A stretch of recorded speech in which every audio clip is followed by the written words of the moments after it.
Assalamualaikum warahmatullahi wabarakatuh. Sobat Misteri Sunyi Mencekam.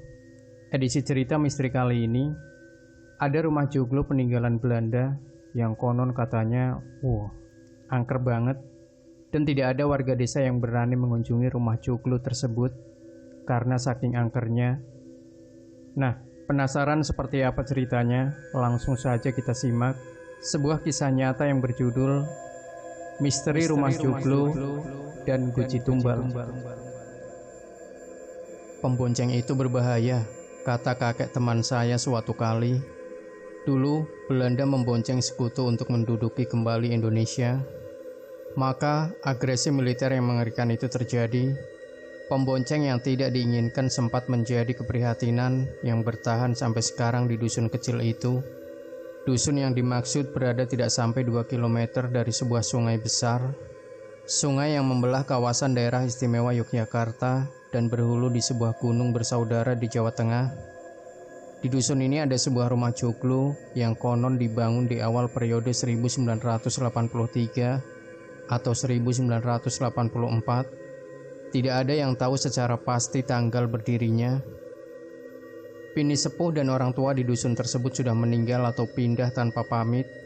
Sedikit yang tersisa dengan rupa macam raja di badan, memilih mengunci mulut rapat-rapat, termasuk kakek teman saya yang sangat irit berbicara. Menjelang sakaratul maut, kakek teman saya jadi lebih mudah diajak ngobrol. Entah kenapa beliau jadi suka bercerita. Dalam waktu 3 hari itu menjelang ajal yang janggal, sang kakek yang bernama Eyang Prada bercerita banyak hal. Salah satunya rumah joglo dan guci-guci berisi tumbal. Sebetulnya saya agak bingung dari mana harus bercerita. Informasi yang saya dapat terlalu banyak dan beberapa bagian tidak boleh diceritakan sebelum waktunya. Oleh sebab itu, izinkan saya bercerita dari rumah joglo yang janggal dan tidak berani didekati orang dusun sendiri. Dinding kayu rumah joglo itu berwarna coklat gelap. Jejak ganasnya usia dan cuaca terlihat di setiap sisinya. Tiang-tiang di sudut berwarna hitam dengan ukiran yang terlihat rumit. Pagar yang menjadi pembatas halaman dan jalan sempit berupa tanaman yang disebut sebagai tetean. Tidak ada pintu di pagar melingkar itu. Namun, mau memagari dari apa? Toh tidak ada warga dusun yang berani masuk ke rumah joglo yang disebut sebagai rumah tumbal itu. Selain cerita-cerita yang kurang nyaman untuk perut, sekeliling kawasan joglo itu memang bikin gentar. Sebelah utara persis ada sebuah pemakaman, bukan pemakaman umum. Tidak terlalu luas, namun jumlah nisan di dalamnya terlihat terlalu banyak untuk ukuran pemakaman itu. Kebanyakan nisan berukuran kecil, posisinya tidak beraturan. Hampir tiap bulan ada saja nisan baru di sana. Tidak ada yang tahu siapa yang menggali kubur. Lebih tepatnya warga dusun tidak mau bersusah payah memuaskan rasa penasaran dengan bertanya. Lagian, mau bertanya kepada siapa? Satu pemahaman bersama yang muncul seiring waktu adalah kemunculan nisan baru selalu didahului kedatangan orang asing ke rumah joglo itu. Tumbal akan sebuah lelaku, kata orang-orang dusun dan diamini oleh kakek teman saya, Eyang Prada. Siapa yang sedang dan masih melakukan lelaku? Eyang cuma menggeleng, antara tidak tahu atau mungkin enggan menceritakan bagian itu. Orang asing yang datang ke rumah joglo itu terlihat bukan sembarangan orang. Mereka yang datang selalu naik mobil yang terlihat terlalu mewah untuk dusun itu. Jangan salah, warga dusun teman saya ini cukup sejahtera. Toyota Avanza atau Yamaha NMAX mahal adalah pemandangan biasa di sana. Namun, mereka yang datang memang sangat mencolok. Biasanya sepasang dan mengenakan pakaian yang jauh dari kesan dusun. Mohon maaf jika kalimat ini menyinggung. Mereka yang datang punya kebiasaan menarik. Pertama, sebelum masuk halaman rumah joglo itu, mereka selalu putar balik, lalu masuk sambil mundur. Posisi moncong mobil selalu diarahkan ke jalan. Sebelum masuk ke rumah joglo selalu mengetuk 2 kali. Salah satu pengunjung pasti membawa guci. Di dalam guci itu, konon tumbal lelaku berada.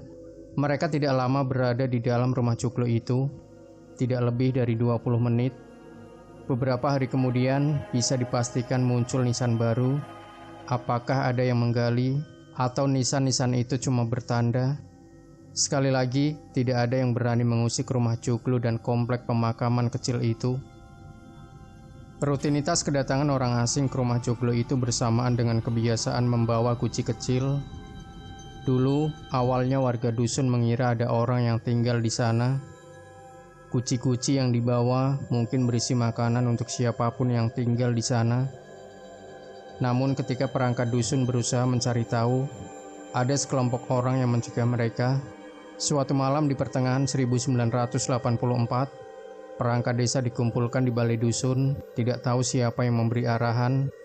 Namun setelah itu, tidak ada lagi perangkat dusun yang mau mendekati rumah Joglo itu. Konsekuensinya kalau masih ngeyel, kehilangan pekerjaan sampai hilang. Akhir 1984, ada seorang perangkat dusun yang menghilang. Dia adalah ketua keamanan di sana, selalu merasa resah dengan aktivitas yang tidak jelas di rumah Joglo itu. Dalam hitungan jam, ketua keamanan itu menghilang. Tak sampai 2 tahun kemudian, dia ditemukan tewas mengenaskan di jalanan Jakarta dengan dada berlubang. Kecurigaan warga dusun tentang penghuni rumah Joglo itu sebetulnya beralasan di awal-awal berdiri hingga akhir 1985, sering terlihat orang merokok di belakang rumah. 2 atau 3 kali peronda memergoki jejak orang di belakang rumah. Bau kretek tercium kuat. Namun, tidak ada yang secara pasti atau jelas melihat orang tersebut. Cukup sering terdengar antara akhir 1983 hingga akhir 1985, suara letusan seperti petasan dari belakang rumah Joglo itu. Beberapa hari kemudian, datang orang asing membawa guci. Setelah itu, sebuah nisan baru akan muncul. Selepas 1986 hingga akhir 1987, suara letusan sudah semakin jarang terdengar, lalu hilang. Namun, kiriman guci dan nisan masih rutin dilakukan. Dulu, berawal dari spekulasi soal peristiwa berdarah di sekitar 1983 hingga 1986, kini menjadi cerita mistis yang semakin bercabang. Apa isi guci yang dianggap sebagai perlambang tumbal itu? Dulu banyak orang sepakat kalau guci itu berisi organ dalam yang bisa jadi syarat pesugihan. Ada juga yang bersikeras kalau isinya jabang bayi masih merah yang dikorbankan untuk sesembahan atau lelaku tertentu.